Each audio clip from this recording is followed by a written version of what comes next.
Esse texto que lemos aqui, ele fala de duas cidades. Você se lembra? Você lembra qual as duas cidades que o texto menciona? Hã? Uau! Você sabe a sua data de nascimento? Não esqueceram ainda, né? Espera chegar a minha idade, vocês vão ver só como vai ficar. Mas duas cidades mencionam, porque dois homens iam de uma cidade para outra cidade. Hã? Quais são essas duas cidades? De Jerusalém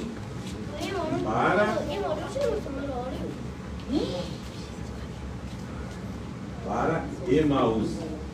O Pedro falou que a terra está a distância entre essas duas cidades.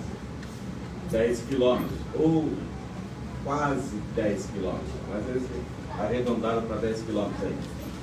Praticamente é o que nós estamos, né? Nós saímos de Jerusalém e estamos indo para Emaús.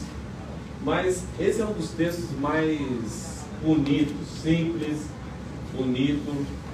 Quando comecei a trabalhar com essa mensagem, eu fiz uma mensagem só. E aí fui vendo os detalhes, aí falei, nossa, está ficando grande, vou ter que correr muito. Aí eu pedi então um conselho para a minha patroa, né, e ela falou assim, é melhor dividir então. Aí eu dividi. Saí trabalhando então só com essa primeira parte, que a segunda parte é a continuação, é o segundo capítulo, né, é o segundo capítulo da mensagem, mas é o capítulo 24 de Judas. E mesmo assim eu falei, puxa, dá para dividir em duas. Aí se eu dividisse em duas, dá para dividir em quatro, dá para dividir em 5, em 6. Então, um detalhe simples, fácil de entender, mas que dá para tirar lições assim, muito boas. E principalmente para a nossa vida cristã. Parece que é um texto histórico, dá uma informação de algo que aconteceu, mas tem implicações sérias na nossa vida. Coisas que a gente pode pensar e como que a gente... Oi? Esperando a ajuda.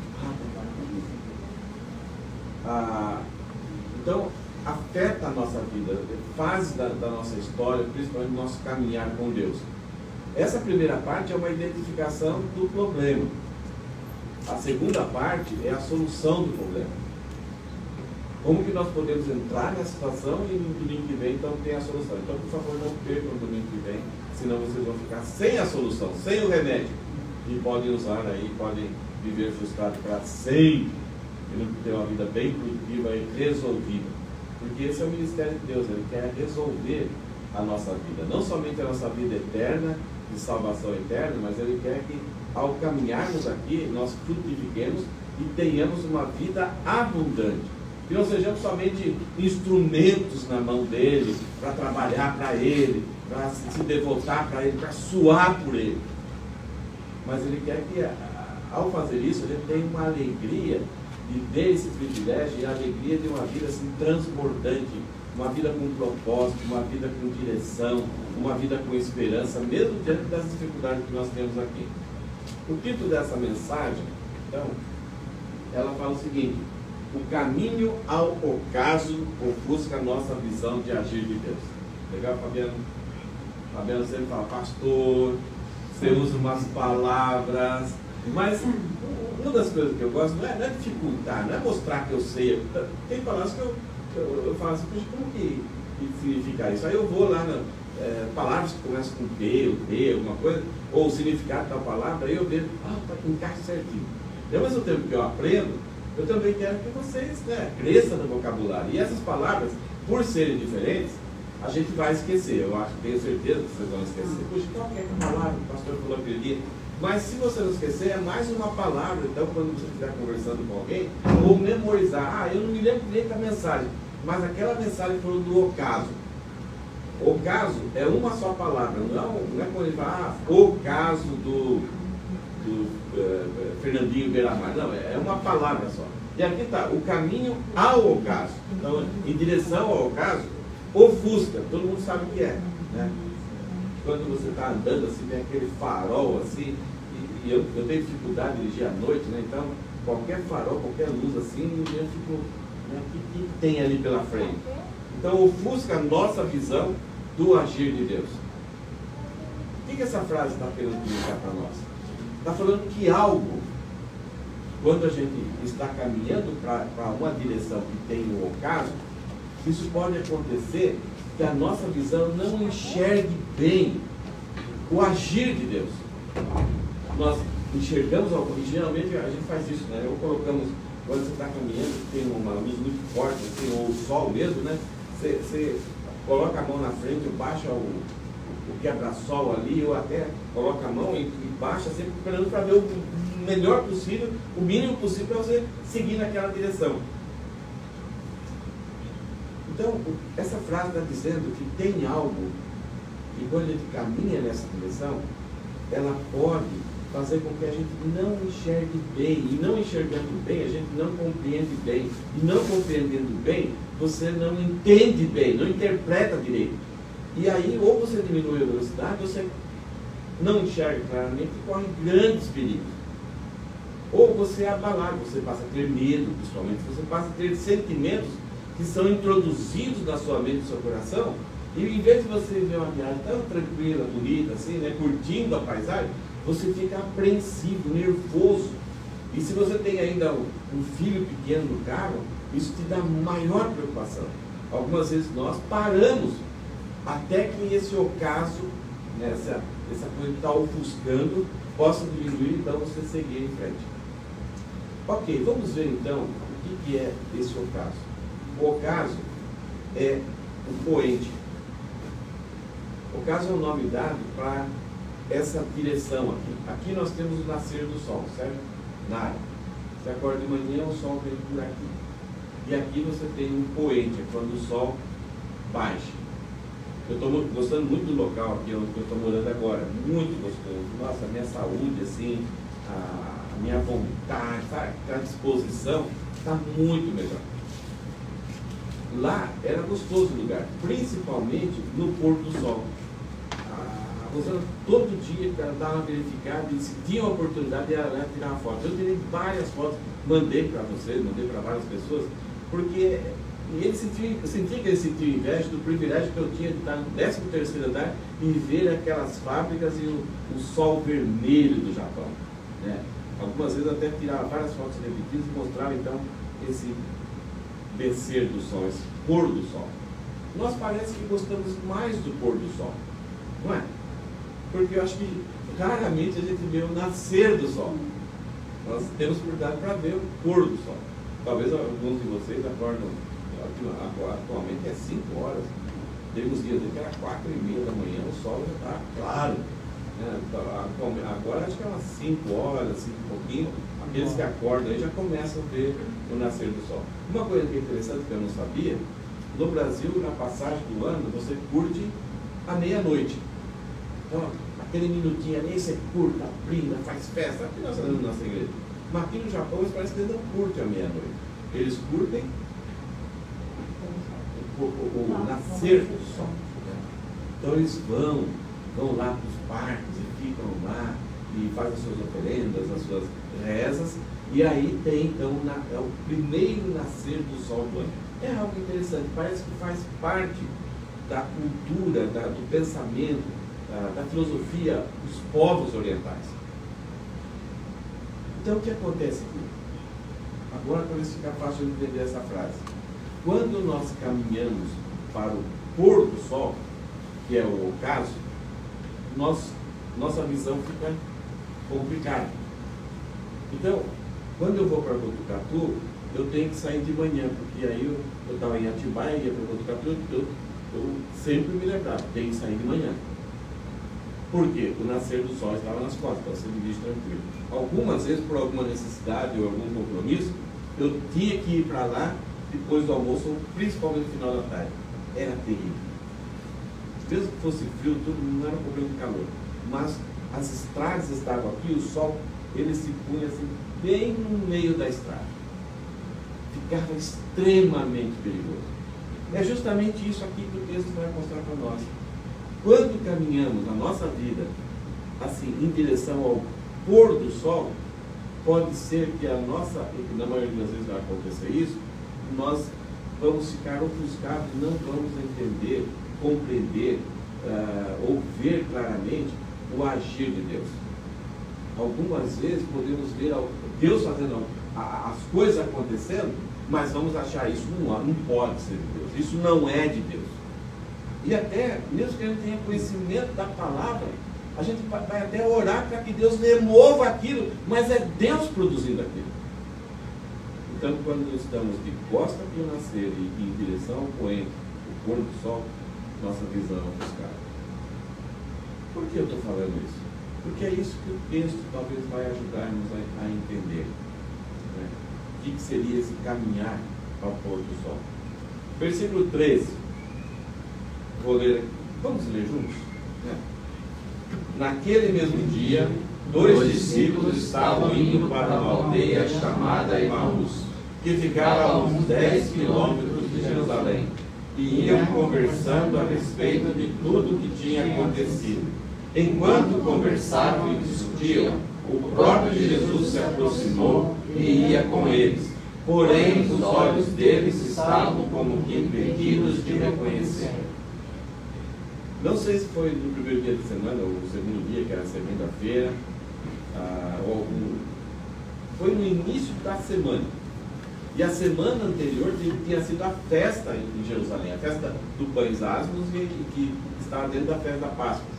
E aquela semana foi totalmente diferente de toda a história. Uma entrada de um cara montado num burrinho e a nação gritando, hosana, aquele que vem em nome do Senhor. Nunca tiveram isso. E aquela coisa legal, e esse rapaz, esse jovem homem, ainda 30 e poucos anos, conversando com as autoridades e discutindo com as autoridades, e as autoridades assim, desconfortáveis, porque ao longo de 3 anos sempre aparecia alguém com esse rapaz que tentava pegar ele, e ele sempre respondia com amor, com sabedoria, com firmeza.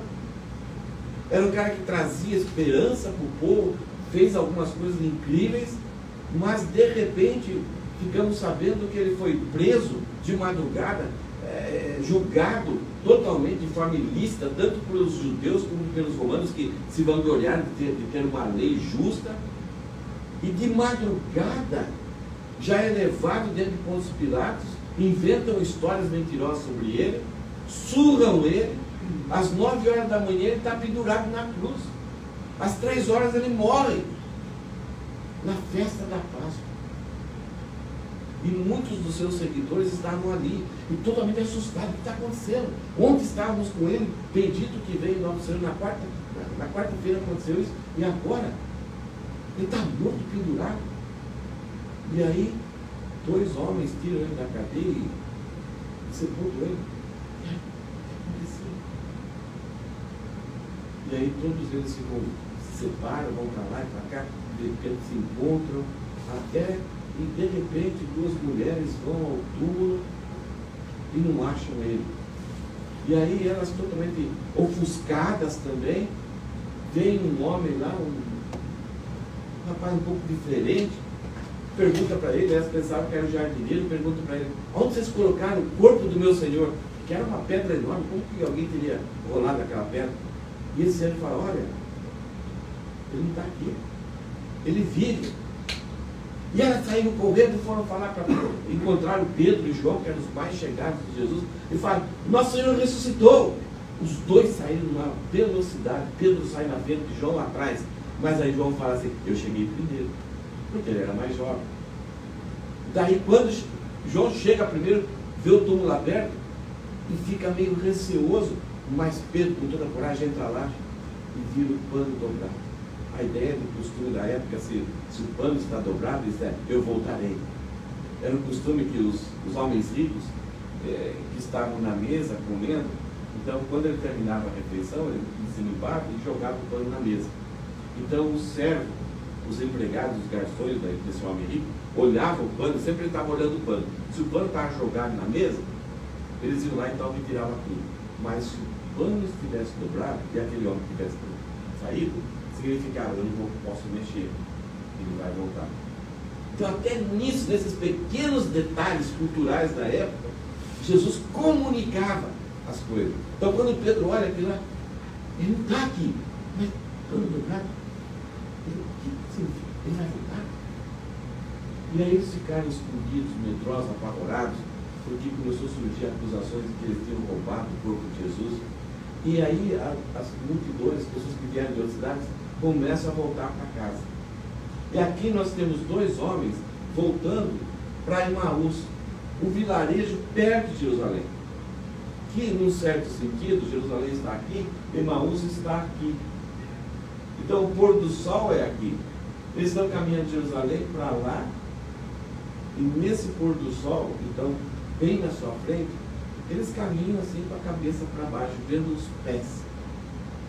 Não somente vendo os pés por causa daquilo, aquele brilho do sol ali, e no Oriente você sabe que o sol é forte mesmo, mas também por tudo aquilo que eles contemplaram numa semana. Aquela euforia de ver todo mundo aceitando, aplaudindo o amado deles, o rei deles, eles eram bem chegados a esse rei, uma grande esperança, e tudo foi por água abaixo.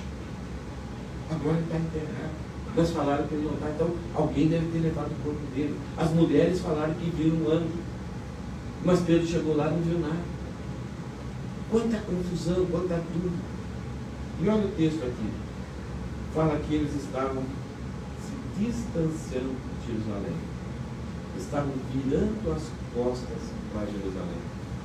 E ao caminhar para o pôr do sol, eles vão mostrar aqui que não compreendiam quase nada. Então aí a ideia é que eles estavam desistindo. Tudo isso aconteceu. Eles não ficaram lá para ver o que poderia, se Jesus ia aparecer ou não, se ia ressuscitar ou não. Não, deixa. Isso muitas vezes acontece com as nossas vidas. Deus faz alguma coisa, Deus age de uma tal forma, está nas Escrituras, mas por causa da minha incompreensão ou por causa da minha interpretação errada, eu me frustro com o agir de Deus. Eu não compreendo o agir de Deus. Então eu viro as costas para a cidade santa, para o lugar onde Deus é cultuado e adorado. Eu desisto daquele de estar ali, e aí eu vou voltar para minha casa. E eu enfrento o pôr do sol. E aí cada vez mais os meus olhos começam a ficar cansados, ofuscados. Mesmo que eu pense, eu converse sobre o assunto, a minha conversa passa a ser negativa e passa a ser até de crítica. Isso que acontece conosco mesmo. Quando você não está compreendendo o agir de Deus, você vira as costas para Deus, para o povo de Deus, para a palavra de Deus, e você começa a conversar. E o pior ainda é quando você encontra alguém que está na mesma situação, indo para o mesmo lugar.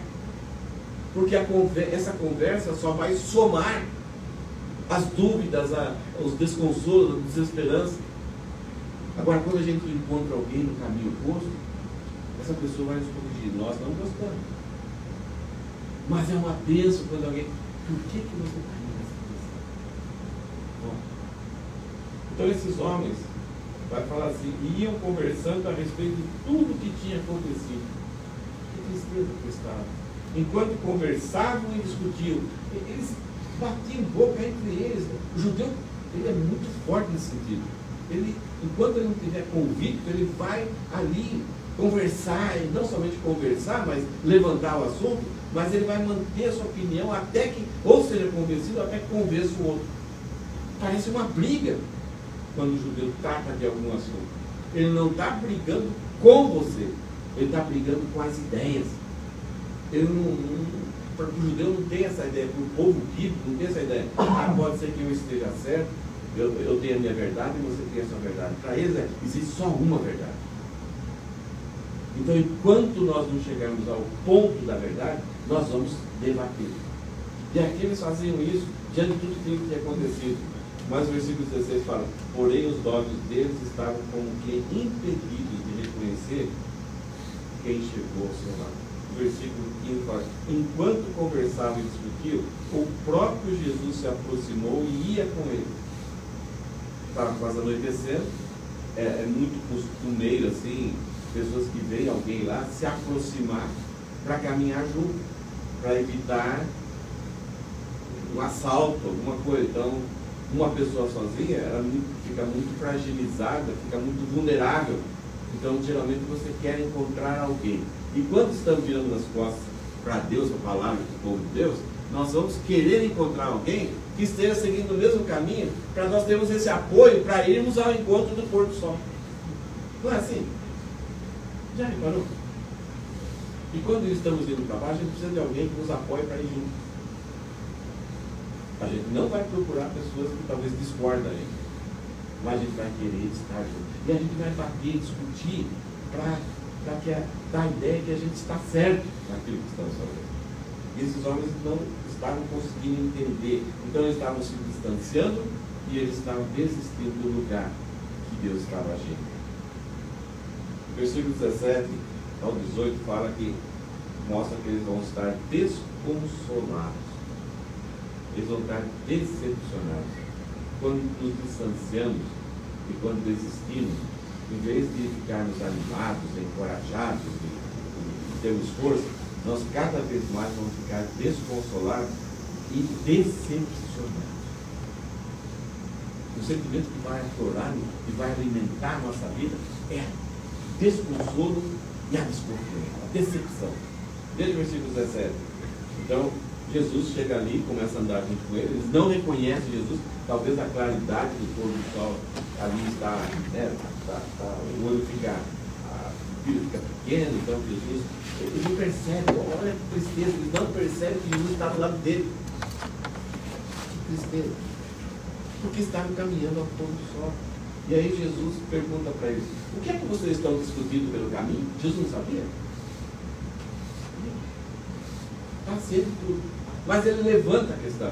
Uma das coisas que Jesus faz quando tenta nos corrigir é fazer perguntas. Vocês estão conversando? Conversando sobre o quê? O que é que vocês estão discutindo pelo caminho? E eles pararam. O quê? Somente uma pergunta aí fez ele dar uma para.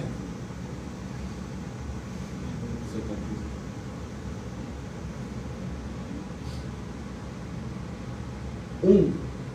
Interessante que Lucas vai dar o nome dele. Porém, chamado Cleópas, respondeu: será que você é o único que esteve em Jerusalém e não sabe o que aconteceu lá nestes últimos dias? Você está vindo de lá? Você foi para a festa? Tanta coisa aconteceu, você é o único que não sabe. Agora, quem sabia mais de todas as coisas?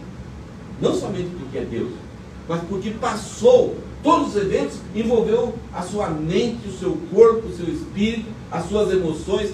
Quem que mais estava envolvido de cabeça mesmo com tudo que aconteceu? Quem? O próprio Jesus. Pedro soube de alguns detalhes. João estava muito perto, entrou na casa de Anás e Caifás lá para ver o julgamento. Mas quem realmente viu, experimentou, soube, conversou com Pilatos foi o próprio Jesus. Ele experimentou de tudo ali. E olha só o que acontece quando não reconhecemos, até que em direção ao pôr do sol nós não reconhecemos nem quando Deus se aproxima de nós e passamos a questionar. Você é o único, você não sabe, olha só o que estou passando. Nós passamos a julgar, a ficar espantados com Deus. E até a nossa oração: Deus, eu tenho aqui um relatório para o Senhor. Eu acho que o Senhor não está sabendo o que está acontecendo. Como nós somos infantis nessas horas, quando tentamos dar informação para Deus. Esse é muito mais. Tudo está nas suas mãos e controle. E a obra dele não é centrada, não é pontual, somente aqui nesse tapete branco. É em todos os tapetes brancos. Ao mesmo tempo que ele está falando na minha vida, está falando na outra, e juntando todas as peças. De forma não maldosa, não maléfica ou maquiavélica. Você conhece esse termo? Maquiavélico? Maquiavel era um cara que deu várias instruções para a política de como você ter vitória, você une e divide. Então é um plano maquiavélico. Isso é um plano que visa dar vitória para você, usando manipulação e estratégias, sem visar nenhum bem para as pessoas, mas o seu próprio bem. Então isso tem a psicopatia também. Mas Deus não é assim. Ao mesmo tempo que ele trabalha na minha vida, ele trabalha na Júlia, em outro, ele trabalha lá no Brasil, em Portugal, sabe o quê? E tudo convergindo de tal forma que depois as coisas acontecem, nós tudo isso vai acontecer. E Deus se diverte com isso. Essa é a glória de Deus. E aqui, quando a gente está caminhando no ocaso, nós, além de não descobrirmos o agir de Deus, nós passamos a questionar. Onde o senhor está? O senhor foi para o Havaí? Foi para o Quinaia? Tirou umas férias? Olha o que está acontecendo. Onde está Deus? Aonde está Deus quando as duas torres gêmeas foram incluídas? Aonde está Deus quando Fukushima aconteceu aquilo, quando o globo foi destruído? Aonde está Deus quando a Covid veio, quando espalhou por todo mundo? Não é assim que nós fazemos. Então, e para a nossa vida? Quantas coisas nós não aceitamos nessa vida? Por que Deus não impediu e eu agora tenho que passar por isso? Por que Deus até não me impediu de fazer aquilo? Se Ele é soberano e só quer o bem para mim, nós passamos por isso. Então, quando estamos indo ao... Não sei quando olho para lá, vem Natália, não é Natália? É pôr do sol. Não sei se aqui você chora dentro e deve contemplar um bonito pôr do sol. Sim, mas é muito gostoso quando você vê o nível do mar e o sol como exatamente. Mas parece que o pôr do sol aqui significa algo que é quase a morte. Quando as coisas terminam, quando o dia termina, quando você já não tem mais oportunidade. Hoje, na nossa sociedade, nós valorizamos muito mais a noite. Dia, amanhecer, eu tenho que trabalhar, já é amanhecer, porque a noite está tão curta. Mas, o dia está tão curto, isso é a noite, né?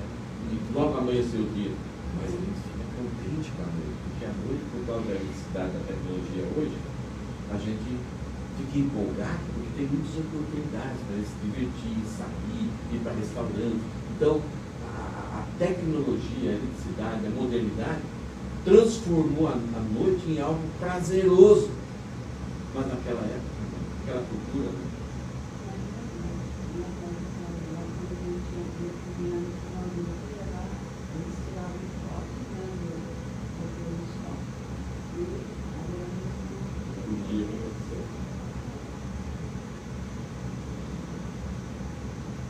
porém, Cleópatra respondeu: será que você é o único que esteve em Jerusalém e não sabe o que aconteceu lá nestes últimos dias? Ele não está nem falando da história toda. Nessa última semana, você não sabe. Que paciência tem Jesus em trabalhar conosco. Ele não vem, ele chega-se ao lado, ele sabia o que aqueles homens estavam passando. É interessante a graça, a misericórdia dele, já não, chegar ao lado. O que eles estão conversando? Ele não se importou com essa pergunta, que esses homens iam julgar ele. Ele entende, apesar de ser um erro, de estarmos ofuscados, porque estamos caminhando por horizonte, mas Jesus chega ao lado para trazer-nos de volta. E faz uma pergunta. Ele é julgado, mas ele, vocês são... Ele vai falar uma coisa meio dura para eles ali, no processo de restauração. Mas essa graça de Deus, esse amor de Deus, e ir para um lugar ermo, só 2 homens, e vai lá para recuperar esses homens. Quem são esses 2 homens? São 2 discípulos de Jesus, não são um dos 12, ou que sobraram os 11. São os discípulos chegados, seguidores de Jesus chegados. E um deles tem até um nome, não sei porque não dá o nome do outro. E não sei por que esse homem foi na igreja depois. Aí então, por causa dessa pergunta de Jesus, eles fazem um depoimento. E eles fazem um depoimento bem honesto, bem verdadeiro. Olha o que eles falam, versículo 19. Ele lhes perguntou: do que se trata? Jesus pergunta para ele. Eles falam: você é o único que não sabe todas as coisas que aconteceu? Aí Jesus: do que se trata mesmo? O que aconteceu mesmo? Veja o humor de Jesus aqui. O carinho dele por esses homens, de uma forma, e fazendo perguntas. Eles explicaram para Jesus aquilo que aconteceu com Jesus, o Nazareno, que era profeta, poderoso em obras e palavras, diante de Deus e de todo o povo, e como os principais sacerdotes e as nossas autoridades o entregaram para ser condenado à morte e o crucificaram. Você não sabe disso? Olha quanta coisa bonita que eles falam a respeito de Jesus. Que relatório, que depoimento verdadeiro, conciso, resumido, claro. Ele não falou assim, deu zebra, deu errado. Não, ele está exatamente. Jesus era poderoso. Ele era, o que eles falam que Jesus era? Profeta. Ele era poderoso nas suas obras. Então aqui é um resumo que ele fala de tudo aquilo que Jesus fez. Expulsaram demônios, curaram enfermos, leprosos, andaram sobre a água, multiplicaram os pães, ressuscitou Lázaro, e foi uma semana anterior que aconteceu isso. Jesus, olha, ele escolhe palavras corretas. Então era uma pessoa que tinha acompanhado Jesus, não tinha dúvida do que Jesus fez e falou. E eles falam que Jesus era profeta. Pergunta: Jesus era somente profeta? Há 3 ofícios de Jesus: profeta, rei e sacerdote. Isto é, aquele que fala no lugar de Deus e por Deus, e é o próprio Deus. É aquele que vai dominar e reinar no cetro de ferro a nação de Israel e toda a humanidade. E é o sacerdote, aquele que leva o homem para Deus. O profeta, ele traz Deus para o homem. O rei governa o homem. E o sacerdote leva o homem para Deus. Não há nenhum. Davi foi profeta e rei, mas não foi sacerdote. Nenhum outro ser ocupa essas 3 funções, a não ser, esses 3 ofícios, a não ser Jesus. E para eles, Jesus era um profeta. E eles vão mostrar nos textos seguintes que eles queriam, tinham uma expectativa de que Jesus fosse rei. Então, ele é profeta? Legal, Deus prometeu um profeta. E parece, ele é o melhor candidato, ele é um mito nosso aqui. Ele merece, ele pode, ele tem poder para ser o rei, ele é o melhor candidato para nós. E a nação de Israel elegeu Jesus como rei quando disseram a entrada triunfal lá, quando Jesus estava no burrinho. Ele é o rei. Então Jesus era um candidato para ser rei, mas não chegou lá, não tomou posse, ele não lutou, ele não exerceu o seu poder para que aqueles homens fossem destruídos, mortos. Ele não conseguiu nos libertar de Roma, ele não conseguiu libertar deste jugo religioso que tem sobre a nação de Israel, ele não conseguiu restaurar a nação de Israel como um todo e fazer com que a nação, todos os homens fossem livres, pudessem viver tranquilamente por Deus. Ele foi profeta, poderoso em obras e palavras. Ele chegou ao ponto da multidão o aclamar rei, mas ele falhou. Ele não usou o seu poder para dizer Shazam, e aqueles homens que estavam açoitando fossem despedaçados, jogados no outro. Ele não falou Shazam, e aquela caminhada de 800 metros carregando o patíbulo da cruz pudesse se desfazer e destruir. Ele não falou Shazam lá na cruz e sair vitorioso para não deixar ele furarem as suas mãos e o seu lado. Ele não falou Shazam. E ainda pior, se mostrou assim muito estranho, pediu a Deus para que perdoasse aqueles homens. Que rei é esse? Que homem fraco! Então a cabeça deles estava perdida. Eles dão um depoimento honesto, verdadeiro, mas eles apontam que aquilo que era verídico, era um fato. Jesus era um profeta, mas ele veio para ser rei, nós queríamos ele para ser rei. E olha o que eles falam. Versículo 21. Nós esperávamos que fossem ele quem havia de redimir Israel. Mas depois de tudo isso, já estamos no 3º dia, desde que essas coisas aconteceram. Já passou 3 dias. Então vamos para casa. Não entendo. Nós seguimos ele durante 3 anos. Vimos a nossa mente, o nosso coração se encheu de esperança. É ele. Viemos aqui para essa Páscoa porque achávamos que ele ia chegar, e nós fizemos de tudo, colocamos mantos no chão, palmas, e gritamos, bendito que vem em nome do Senhor.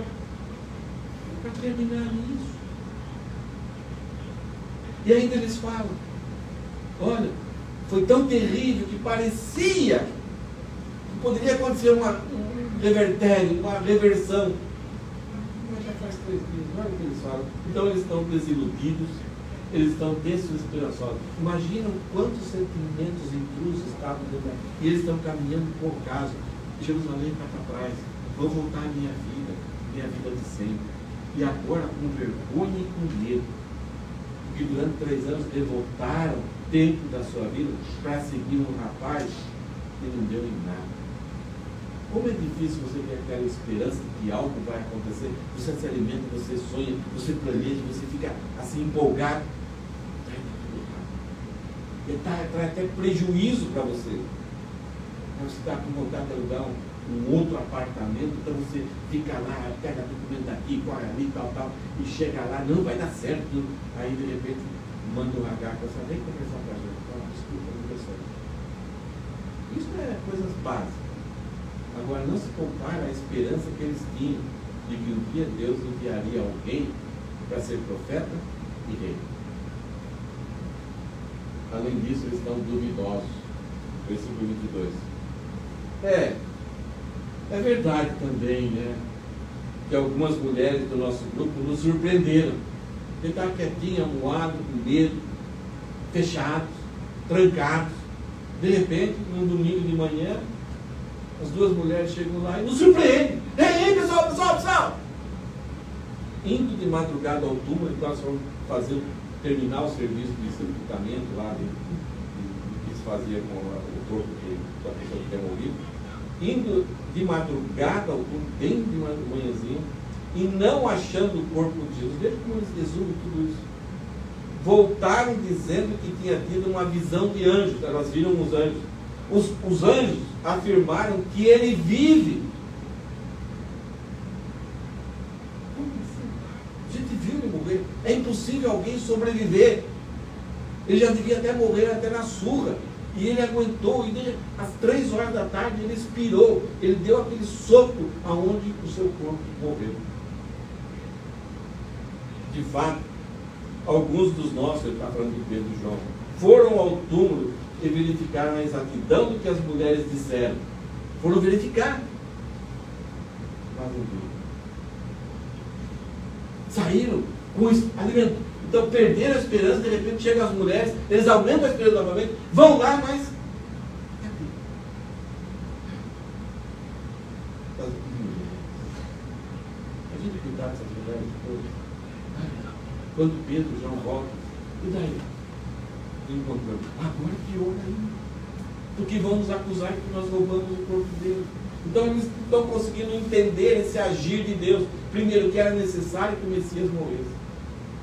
E por todos os eventos que estão acontecendo, eles não estão entendendo nada. Então é melhor sair de Jerusalém. É melhor caminhar de volta para casa. E nós vimos hoje que o caminho ao caso busca a nossa visão do agir de Deus. Jesus chegou ao lado deles, eles dão esse relatório, eles dão um depoimento verdadeiro, mas não estão compreendendo nada. Compreenderam pelos fatos que eles viram que Jesus era um profeta, era um cara poderoso, era um cara que poderia estar junto comigo e a gente ser um bom grupo. E quantas pessoas se uniram a Jesus? Olha os discípulos e a multidão. Vai ser invencível. E não foram alguns dessa multidão que foram prejudicados. O próprio, aquele que é todo poderoso, aquele que podia fazer tantas coisas, aquele que impedia que os demônios até falassem, aquele que simplesmente com uma ordem, os demônios saíam correndo, entravam nos porcos e se matavam, se destruíam. Aquele que com uma palavra só disse: Lázaro, vem para fora. Como assim? Que poder é esse? Ele não fez nenhum ritual, não fez uma dancinha ali religiosa para tirar, e até pediu para nós tirarmos a rocha. Mas agora, então nós estamos caminhando para o caso. A história não termina aqui. O que nós sabemos é que terminamos aqui, é que Jesus ouviu esse relatório deles. Jesus está com eles no caminho de Emaús. Jesus podia ter tantos negócios para cuidar, tanta coisa para ele fazer. Essa semana os céus estão em turbulência, muitas, sabe, os outros, onde está Pedro e João? E Jesus veio aqui. Porque ele sabe que um deles chamava Cleópas. Será que nós também pensamos que Jesus só cuida daqueles que são importantes, daqueles que fazem grandes coisas, daqueles que sempre foram muito chegados, por exemplo?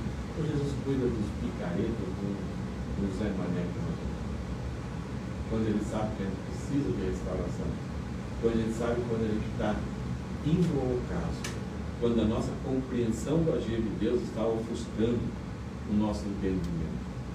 Sim, Jesus é. E nessa hora nós não podemos nos revelar. Vamos até questionar, mas Jesus vai estar com paciência ali. E aí, no domingo que vem, a gente vai ver o agir de Jesus em recuperar esses dois homens. E qual a reação deles? É a coisa mais bonita. Acho que a lição que fica para nós é para a gente estar atento a isso. E várias vezes na nossa vida nós vamos nos frustrar por aquilo que Deus permite ou até aquilo que Deus faz. E Deus, ao fazer isso, a gente não concorda, ele vai ficar frustrado. Quem crucificou Jesus? Os romanos? Foram os judeus? Ou o Pai? O Pai não somente entregou, ele virou as caras para mim. Não. Nada do que aconteceu sem a ação de Deus, o agir de Deus. Ninguém está entendendo. As pessoas balançavam a cabeça, nós vimos um texto semana passada, balançavam a cabeça. Você falou que é isso, então faz isso. O problema é que a gente não entende Deus completamente. Ou entendemos Deus somente como um profeta, poderoso nas palavras, no agir, então gostamos, mas não entendemos que Ele é Rei, que Ele é Senhor da nossa vida. E não entendemos que Ele é sacerdote, é o único que nos leva para Deus. Então Jesus aqui vem para esses homens com conhecimento do que eles tinham de Jesus, mas ao mesmo tempo não conseguem reconhecer Ele. Jesus vai restaurar isso, vai deixar na mente dele. Jesus é Rei, sacerdote e profeta. Jesus não é somente uma parte que nos agrada. E o agir de Deus é puro e justo e verdadeiro. E esse agir de Deus não bate com a nossa lógica. Então nós vamos discordar. Vai ser difícil nós assimilarmos. A não ser que o Espírito Santo, o agir da palavra, a companhia de Jesus no caminho ao ocaso, venha e nos livre. Não por causa da nossa sabedoria, do nosso entendimento, do nosso investimento em nós mesmos, mas nos livre de nós. Eu acho que é um estudo, vamos pensar assim. Você tem alguma coisa para comentar, ou alguma pergunta, ou uma coisa que o texto chamou a atenção que a gente não falou? Você viu o texto como ele é simples? E como retrata a nossa vida, a nossa história? Tem alguma coisa que você queria falar, um comentário? Uma coisa que você gostou, não gostou? Um exemplo? Acho que lembra bem o caso de Pedro também, né? Não tem nada a ver com essa história, mas o fato dele também ter ido, voltado, né? Ele embora, se frustrou. Pedro é outro caso bem semelhante. Jesus vai lá se encontrar com ele, é uma pessoa só, então eu vejo não importa a quantidade, Deus ele se importa com cada pessoa. Ele se importou com esses dois que a gente nem sabe quem é direito. Pedro obviamente tinha uma obra lá na frente que Deus tinha com ele, mas não é por isso. Eu vejo que esses dois casos mostram muito assim, não importa quem é, importa que Deus. Uma das coisas mais lindas que eu tenho, também nesse momento aqui, é como Deus usou desconhecidos. Quem que era o dono do jumentinho? Quem era o dono do cenário? Eram amigos de Jesus. Um a gente sabe que é Cleópatra, né? É um nome difícil, o outro não sabe. E eu prefiro que Deus não saiba. que Deus não me torne meu nome notório. E é gostoso que a gente passa a nossa história sem ser famoso, conhecido, é menos peso e a glória é dele. Mais alguma coisa?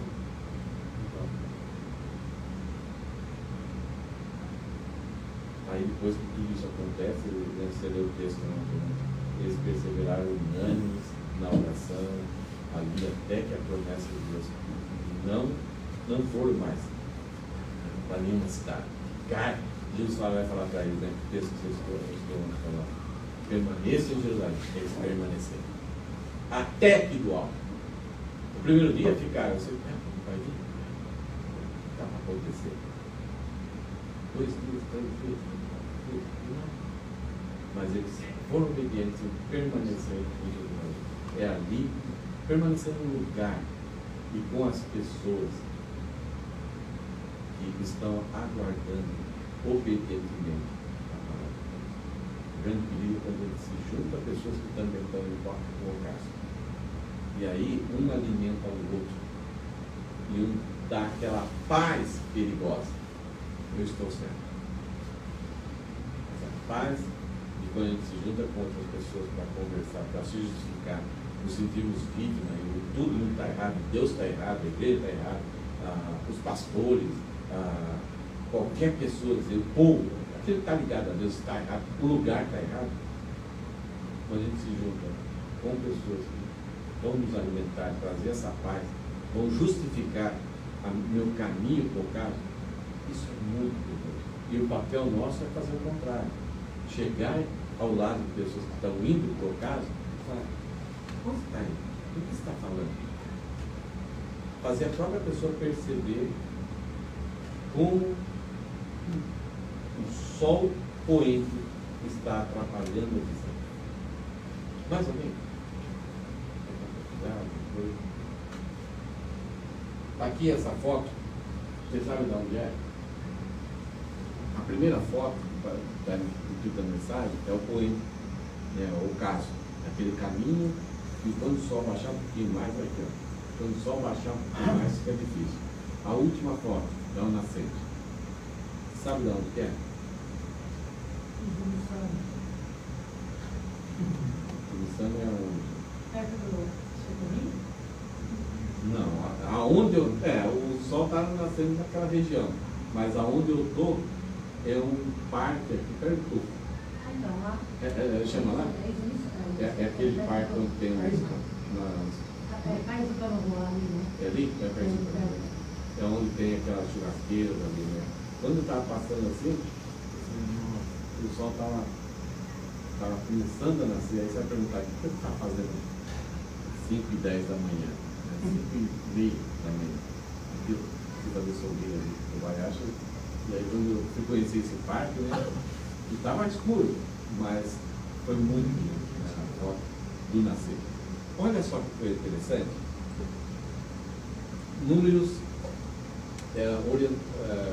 Êxodo, Números, Levíticos, são orientações de Deus para o povo de Israel. Deus mandou Moisés construir um tabernáculo e tinha as 12 tribos do povo de Israel. Eles deviam então ficar morando, quando ficavam parados, o tabernáculo ficava um pouquinho em direção ao oeste, ficava para lá, em direção ao nascente, e as outras tribos ficavam ao redor, tudo certinho. Quando saíam para caminhar, a nuvem se levantava, ou a luz se levantava do tabernáculo, então todas as tribos se juntavam em uma sequência exata para poder caminhar. Eles sempre caminhavam em direção ao nascente, nunca ao poente. Dá uma olhada nesse texto aqui. Então os filhos de Israel partiram e acamparam em Obote. Depois partiram de Obote e acamparam em Jé-Abarim, no deserto que está diante de Moabe, para o nascente. A ideia é que eles ficaram em direção ao nascente. A ideia é Deus, quando Deus dá uma jornada, é aquele que Deus sempre dá uma nova oportunidade, um novo dia. Não é o Deus que se enterrou e acabou. É um Deus que a gente vai comemorar. Não se comemora tudo de Jesus. A morte é a sua vitória, mas porque ele nasceu. Ele dá um novo nascimento, um novo dia. As misericórdias do Senhor se renovam a cada manhã. Então, acho que a cada manhã é o melhor momento para a gente ter um encontro de oração, de leitura da palavra, de agradecer a Deus e pedir orientação para Ele para viver bem aquele dia, porque o caso vai chegar. Algumas palavras aqui para nós terminarmos. Algumas vezes o agir de Deus nos decepciona, nos distanciamos dos consolados, desesperançados, desiludidos e duvidosos. Aí quando eu perceber que eu estou duvidando, talvez eu não esteja entendendo, talvez eu vou ter que procurar ajuda, talvez eu vou ter que estudar melhor a palavra de Deus, mas não deixa esses sentimentos intrusos entrarem e começarem a dominar a sua vida. Lute contra isso. Então lute contra a decepção, contra o distanciamento, contra o desconsolo, a desesperança, a desilusão e a dúvida. E tem outros dedos. É interessante que a maior parte dos sentimentos é com D, e somente Deus consegue destruir ele, para dar vitória sobre ele. Como uma obra em andamento, nós somos uma obra em andamento, nós estamos crescendo ainda. Nós devemos ser moldados e ajustados segundo os parâmetros do construtor. É Ele que quer nos construir, e os parâmetros é dele, não do meu jeito. Então, se eu não entendo o agir de Deus, Abacuque chegou para Deus e falou: até quando, Senhor? Até quando? Todos os profetas falam de Deus para os homens, Abacuque não, ele foi reclamar com Deus. E aí Deus, calmamente, trabalha no coração de Abacuque, e ele fala: ainda que a figueira não floresça, ainda que não há gado no curral, ainda que a minha lógica não seja entendida, mesmo assim eu louvarei o Senhor. Porque eu sei que o Senhor cuida de mim, o Senhor tem um plano justo e reto. Se afaste do pecado e do descaso da rebeldia, e se aproxime de Deus, da sua palavra e da sua igreja. Essa é a forma de lutar contra esse sentimento intruso. Essa é a forma de você começar a resistir, dar uma meia volta, para sempre estar em direção ao nascente. Amém?